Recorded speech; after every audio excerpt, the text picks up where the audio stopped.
Hello everyone welcome back to घर का खाना विथ गुनगुन। मुझे आपको ओडिशा ऑथेंटिक माछ पत्र पोड़ार रेसिपी बनई कि देखी। तेरे चलते देखा ये रेसिपी केमती बना जीवो।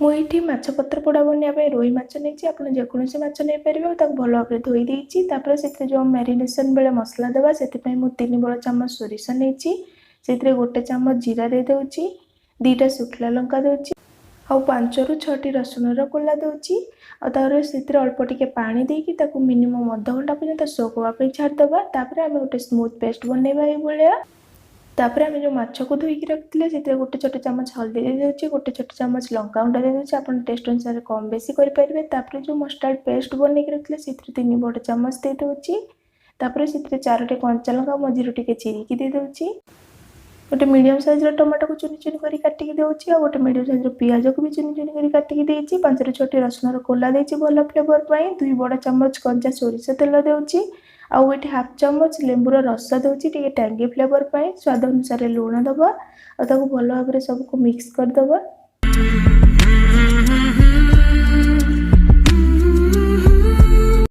देखो केते भल भाव में माछ मिक्स हो मैरिनेशन कवर करके 10 ରୁ 15 मिनिट छाड़ीदे। तापर मु गैस ऑन करके गोटे तावा को गरम कर दूची और से जो आम कदली पत्र पोड़ा बनइबा सेटा को टिके अल्प सेकी देउची जहाँद्वारा जो आम फोल्ड करवा एटा छिड़ी जीवनी।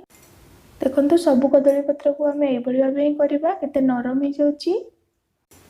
एबे हमर माछ मैरिनेशन रखिबार 10 ରୁ 15 मिनिट हो गलानी। एबे आमे ताको पत्र पोड़ा करबा। नॉर्मली तो चुली रे पत्र पोड़ा बना जाए किंतु आमे गैस रे बनइबा तो आपण कदली पत्र को एबळी भाबे रखिबे और से अल्प टिके तेल ग्रीस कर देबे। तापर आमे से गोटे पीस माछ दे दबा और किछि से मैरिनेटेड मसला रो दे दबा। तापर आमे ताको चारिपट एमती फोल्ड कर दबा। देखंतु एबळी भाबे ही करिवे।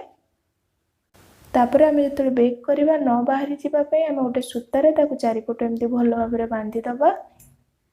जदि आपको मोर माछ पत्र पोड़ार रेसिपी भल लगुए तेज जल्दी मो वीडियो को लाइक कर दिंतु आपण फैमिली और फ्रेंड सहित शेयर कर दिंतु। जदि आपण मो वीडियो को नुआ कर देखते तेज मो चैनल को सब्सक्राइब कर दिंतु पाखे बेल आइकन को प्रेस कर दिंतु जहाँद्वारा आपण मो channel related video fast Piper. तापर आम से 3 पीस माछ को ये भाव प्रिपेयर करदे बेक करने।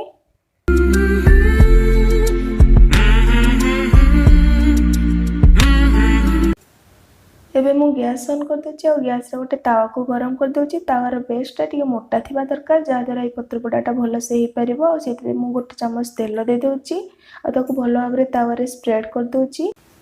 तापर आमे जो माछ को बेक होगा पे रखितले ताको तावा ऊपर दे दबा और गैस रो फ्लेम को लो मीडियम कर दबा और ताको कवर करके 15 ରୁ 20 मिनिट पर्यंत बेक होगा पे छाड़ दबा। ताको मझिरे मझिरे कवर खोलिकी 2 साइड रो एमती उल्टौथिबे जहाँद्वारा माछटा 2 साइड रो भल भाव कुक हो पारिबो।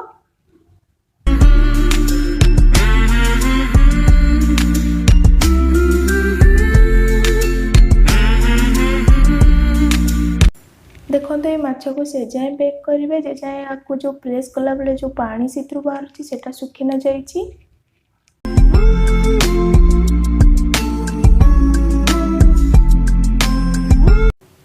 माछ ये कुक हबार 15 ରୁ 20 मिनिट हो गलानी। एबे मु कवर खोलिकी देखुची आ ताको खड़िकार एमती प्रेस करके देखुची देखंतु बिल्कुल भी पानी बाहरुनी ताले एटा हमर हे जाइछि। मु गैस रो फ्लेम को ऑफ कर दोची और ताको सर्विंग प्लेट को ट्रांसफर कर दोची।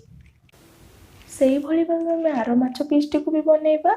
तबे चलंतु सर्व करिया पूर्व आमे जो सूता को गुडे की रखले ताको काटी दबा। एबे आपण देखंतु बहुत ही कम टाइम रे और पूरा अल्प तेल रे सुआदिया माछ पत्र पोड़ार रेसिपी बनी की रेडी हो जाइछि जहाँ आपण गरम भात सहित किबा पखाल भात सहित भी सर्व करि परिबे। खाया पे बहुत ही टेस्टी लागिवो। आपण निश्चय या को घरे बने की खांतो और केमती लागिला मो कमेंट सेक्शन रे तळे कमेंट करके जणांतु। देखो माछ केते भल भाव सिझी भी जाइछि। Thank you so much for watching.